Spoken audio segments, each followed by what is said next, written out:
À l'entrée, cette plaque commémorative en hommage à Anna Politkovskaya, cette journaliste russe assassinée alors qu'elle s'opposait violemment à la politique de son gouvernement. Elle est un symbole de la liberté de la presse et aussi une source d'inspiration pour les journalistes du monde entier. Fazal est pakistanais, Pashtun plus précisément. Il a intégré la Maison des journalistes en septembre 2009. Depuis, il vit dans cette chambre. Voici ma chambre. Voici ma petite chambre. C'est très confortable pour moi de vivre ici. Quelques mètres carrés, une armoire, un lit, du café et un bureau. Et ce livre, tout ce qui lui reste de sa culture. Ça, c'est un livre. C'est un livre sur l'histoire Pashtun. Sur cette carte accrochée au mur, deux punaises. L'une sur Paris, l'autre sur Dara, au nord du Pakistan. C'est là que Fazal a été capturé par les talibans. Il s'évade, il fuit le pays sur les conseils de sa famille, qui reste là-bas. Ma famille aussi était menacée par les talibans. Ce sont eux qui m'ont demandé de quitter le pays. Moi, je suis Pashtun.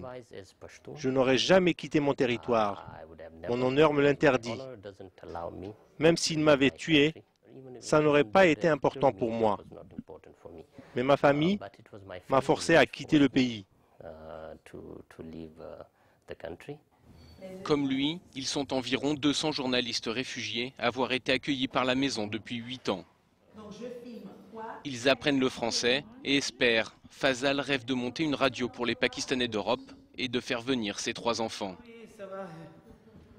À l'origine de ce refuge, Daniel Ohayon.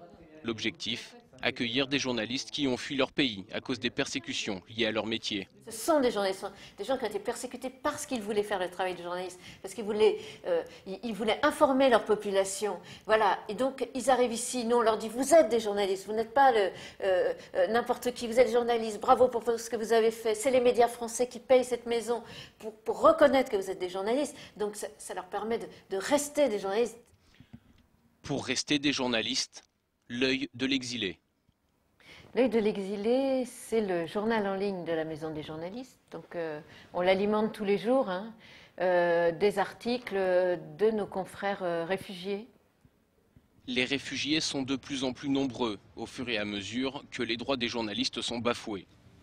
Pour la journée mondiale de la liberté de la presse, la Maison des journalistes a organisé, sur le parvis de l'Hôtel de Ville de Paris, un hommage aux dessinateurs de presse.